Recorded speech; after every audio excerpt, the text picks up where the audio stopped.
خبر شامل کرتے ہیں ہمارے چینل 24+ نیوز HD کے نمائندے محمد عرفان کی رپورٹ کے مطابق کوٹ ادو کے علاقے قصبہ گجرات سے وفاقی وزیر مملکت برائے کامرس ملک رضا ربانی کھر کی خصوصی کاوشوں سے پارکو CSR پروگرام کے تحت 55 کروڑ کی خطیر رقم سے RHC قصبہ گجرات کی اپ گریڈیشن اور ایمرجنسی اینڈ ٹراما سینٹر کی تعمیراتی منصوبے کا معتزین علاقہ انجینئر چودھری شاہد نذیر اور چودھری اقدس کی موجودگی میں سنگ بنیاد رکھا گیا۔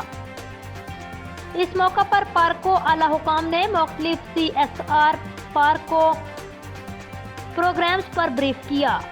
RHC گجرات کی مختلف شعبہ جات کا تفصیلی جائزہ لیا۔ Doctor Moin Uddin head of health care پارکو نے نئے ایمرجنسی اور ٹراما سینٹر کی تعمیر اور طبی سہولیات کے حوالے سے تفصیلات سے آگاہ کیا۔